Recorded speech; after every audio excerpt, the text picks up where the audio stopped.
bersyukur kehadiran Allah Subhanahu wa Ta'ala. Karena dipastikan semua yang hadir di majelis yang mulia ini adalah mereka yang mendapatkan kenikmatan dari Allah Subhanahu wa Ta'ala. Begitu banyak kenikmatan yang kita peroleh, sampai Allah Subhanahu wa Ta'ala mengingatkan kita untuk mencoba menghitung, mencoba menguraikan berapa kenikmatan yang sudah kita terima darinya.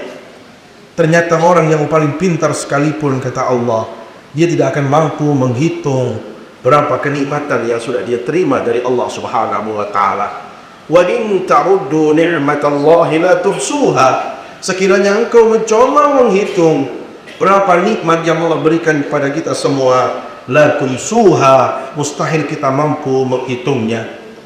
Karena itu mudah-mudahan kehadiran kita di majelis Jumat yang mulia ini adalah merupakan cara kita untuk menunjukkan rasa syukur kita kepada Allah Subhanahu wa Ta'ala, sehingga kita akan tercatat sebagai abdan syakura, hamba Allah yang selalu bersyukur, orang yang pandai bersyukur kepadanya. Dengan demikian kita akan mendapatkan ridha Allah, akan kita dapatkan pahala dari Allah. Dan yang paling penting, bila mana kita pandai bersyukur, maka Allah akan menambahkan nikmat-nikmat lainnya dalam kehidupan kita. Salawat serta salam selalu kita sampaikan ke hadapan baginda Rasulullah sallallahu alaihi wasallam. Semoga kita semua mendapatkan syafaatnya di hari kiamat kelak. Amin ya rabbal alamin. Sidang Jumat yang dimuliakan Allah Subhanahu wa Ta'ala, peristiwa Isra dan Mi'raj adalah merupakan peristiwa yang luar biasa, peristiwa yang sangat dahsyat, peristiwa yang sangat mulia. Karena itu setiap yang terlibat dalam kegiatan Isra dan Mi'raj ini adalah merupakan sesuatu yang dipilih, atau balik tidak tempat atau orang-orang yang dipilih oleh Allah Subhanahu wa Ta'ala. Yang pertama, bisa dibayangkan yang mengadakan kegiatan Isra dan Mi'raj atau yang memerintahkan itu adalah Allah Subhanahu wa Ta'ala. Yang diperjalankan dalam kegiatan Isra dan Mi'raj itu adalah baginda Rasul, manusia pilihan Allah. Hal yang sama dengan tempat-tempat yang merupakan tempat berangkat maupun yang dituju oleh baginda Rasul sallallahu alaihi wasallam adalah tempat yang sangat mulia. Karena itu di dalam Al-Quranul Karim, awal surat Al-Isra, Allah Subhanahu wa Ta'ala menegaskan, Subhanalladzi asra bi'abdihi laylan minal masjidil haram ilal masjidil aqsa alladzi barakna hawla. Maha suci Allah Subhanahu wa Ta'ala yang telah memperjalankan seorang hamba. Dari mana perjalanan ini, hoda Allah? Dari masjid menuju masjid. Minal masjidil haram, tepatnya dari masjidil haram di kota Mekah menuju masjidil aqsa di Palestina. Dan pada saat itu pun beliau diberangkatkan, diminrajkan langsung oleh Allah Subhanahu wa Ta'ala menuju Sidratul Muntaha di Baitul Mahmur, dan beliau berjumpa langsung dengan Allah Subhanahu wa Ta'ala dan mendapatkan perintah kewajiban salat. Yang ingin kita garis bawahi di sini, kata Allah, bahwasanya peristiwa Isra dan Mi'raj yang disebut langsung oleh Allah di situ adalah masjid. Ini menunjukkan bahwasanya masjid itu adalah tempat spesial. Masjid itu adalah tempat yang sangat baik, tempat yang sangat mulia. Karena itu Rasul sallallahu alaihi wasallam pada saat beliau ditanya oleh seorang laki-laki, "Ya Rasulullah, ayyul biqa'i khairun wa ayyul biqa'i syarrun?" Ya Rasulullah, mana tempat yang paling mulia di muka bumi ini dan mana tempat yang paling buruk? Maka beliau katakan, khairul biqa'i al-masajidu, tempat yang paling baik itu adalah masjid. Wa syarrul biqa'i al-aswaqu, tempat yang kurang baik itu adalah pasar. Hadis ini menunjukkan bagaimana masjid itu adalah tempat yang sangat mulia, tempat yang sangat istimewa.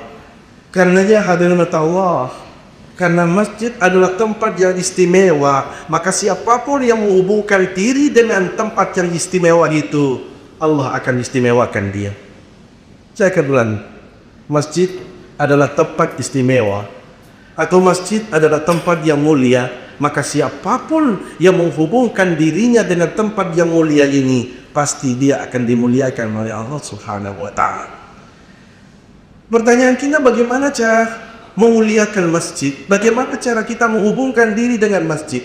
Yang pertama adalah tahu, kalau tidak ada masjid berarti kita harus wujudkan masjid, membangun masjid. Lihat apa kata Rasul SAW, mereka yang mengajarkan masjid atau membangun masjid, man bana lillahi masjidan banallahu lahu baitan fil jannah. Barang siapa yang membangun masjid, maka dipastikan dia akan dibangunkan tempat khusus, rumah khusus di dalam surga Allah Subhanahu wa Ta'ala. Lihat, jadi mengadakan masjid, membangun masjid, ataupun terlibat di dalam pembangunan masjid, itu adalah merupakan ibadah yang sangat mulia, sehingga siapapun mereka, bila mana dia menghadirkan masjid, membangun masjid, maka dia akan mendapatkan pahala yang luar biasa. Tentu yang paling utama bila mana kita mampu adalah membangun masjid itu secara sendiri. Tetapi toh kalau kita tidak mampu membangunnya sendirian, karena memang biayanya untuk membangun masjid itu besar, maka ingat, berapapun yang kita keluarkan untuk membangun masjid, berapapun yang kita sumbarkan untuk masjid, maka pasti itu akan menjadi pahala. Bukankah Rasul sallallahu alaihi wasallam menyatakan, ittaqun nar walau bisyakki tamratin, tutup celah api neraka walaupun hanya dengan sepotong biji kurma. Bayangkan kata Allah, kalau kita bersedekah dengan sepotong biji kurma, itu pun bisa menutup celah api neraka. Bagaimana kalau ada di antara kita yang berkontribusi, satu sak semen, atau 1 meter keramik, atau saya sekian 1 dam pasir dan lain sebagainya, dan itu dihajatkan untuk masjid, maka pasti itu akan menjadi cara dia butuh diselamatkan oleh Allah dan disiksa api neraka. Yang kedua, rahmat Allah, cara kita berinteraksi dengan masjid setelah ada masjid, setelah membangun masjid, maka yang paling utama berikutnya adalah bagaimana kita memakmurkan masjid. Masjid bukan hanya sekedar untuk bermegah-megahan, bukan hanya sekedar untuk kita sebut, ini itu bangunan saya, tetapi yang paling penting lagi adalah memakmurkan masjid. Itu adalah merupakan cara kita berinteraksi dengan masjid. Karena itu Rasul SAW sampai bersabda di dalam satu sabdanya, barang siapa yang kau melihat orang itu datang ke masjid, maka pastikan orang itu benar-benar beriman kepada Allah Subhanahu wa Ta'ala. Artinya apa? Bila mana kita tidak pernah ke masjid, apalagi kalau kita laki-laki tidak pernah sholat di masjid, maka kualitas keimanannya masih perlu dipertanyakan. Terlebih lagi kita laki-laki, Rasul Shallallahu Alaihi Wasallam menyatakan sholatnya laki-laki itu dilakukan di masjid. Sebaliknya kalau perempuan itu dilakukan di rumahnya. Maka kalau ada di antara kita yang suka sholatnya di rumah, jangan-jangan kita harus pindah jenis kelamin, karena itu adalah merupakan cara perempuan yang sholat di rumahnya. Sudah juga dimuliakan Allah Subhanahu wa Ta'ala. Kemudian berikutnya, bila mana kita berinteraksi dengan masjid, maka jelas itu akan menjadi sumber pahala yang sangat besar. Rasul sallallahu alaihi wasallam sampai bersabda di dalam satu sabdanya, maukah kalian saya tunjukkan kepada kalian, ala adullukum ala ma yablu bihil khataya wa yarfa'u bihit tamajah. Mau saya tunjukkan kepada kalian sesuatu yang bisa mengangkat derajat seseorang di sisi Allah dan menghapuskan dosa itu di hadapan Allah SWT. Maka beliau bersabda, kathratul khuta ilal masajid, sering-seringlah anda melangkahkan kaki ke masjid. Subhanallah, berjalan menuju masjid itu adalah merupakan sumber pahala yang luar biasa. Kemudian yang terakhir, cara kita berinteraksi dengan masjid setelah kita membangun masjid, setelah kita meramaikan masjid, maka yang paling penting berikutnya adalah bagaimana menjaga kemurnian masjid, bagaimana menjaga kebersihan masjid. Jangan sampai masjid itu kotor, tidak ada orang yang membersihkan. Bahkan alangkah meruginya seseorang, kata Allah, bila rumah kita begitu bersih, 2-3 kali kita pel seharian, tetapi rumahnya Allah tidak pernah kita bersihkan. Rasul sallallahu alaihi wasallam memberikan gambaran, Ada orang yang setiap waktu dia membersihkan masjid. Kalau orang ini meninggal dunia, para sahabat mengambil sikap dikebumikan orang ini. Karena mereka hanya sekedar depan sapu, maka dia segera dimakamkan. Begitu baginda Rasul SAW datang ke masjid. Pertanyaan beliau adalah, mana orang yang sering menyapu di masjid ini? Lantas para sahabat memberitahu kalau orang itu sudah meninggal dunia dan mereka sudah menguburkannya. Maka Rasul SAW katakan apa? Dullani ala qabrihi. Tunjukkan di mana Anda makamkan orang itu. Setelah ditunjukkan oleh para sahabat, Rasul bergegas menuju tempat pemakaman tukang sapu masjid tadi. Lantas beliau salat sunat ghaib di atas pemakaman tadi. Ini menunjukkan bagaimana dekatnya seseorang di hadapan Rasulullah SAW karena dia berinteraksi dengan masjid. Karena itu di dalam hadis yang lain, dan ini terakhir, Rasulullah SAW memberikan penegasan kepada kita di antara 7 golongan yang akan mendapatkan naungan besok di hari kiamat, dan itu tidak ada sesuatu atau seorang pun yang bisa memberikan perlindungan kecuali Allah SWT. Salah satunya adalah warajulun qalbuhu mu'allaqun bil masajid, seseorang yang hatinya dekat kepada masjid, hatinya selalu dia melakukan sholatnya di masjid. Demikian khutbah singkat yang bisa kami sampaikan. Semoga ini merupakan satu motivasi bagi kita semua, terutama kita yang selalu sholat, supaya kita melakukan sholat itu di masjid untuk kita bisa mengumpulkan sebanyak-banyaknya kebaikan di hadapan Allah Subhanahu wa taala. Barakallahu li wa lakum fil Qur'anil azim wa nafa'ani wa iyyakum bima fihi minal ayati wa dzikril hakim wa taqabbalallahu minni wa minkum tilawata innahu huwas samiul alim.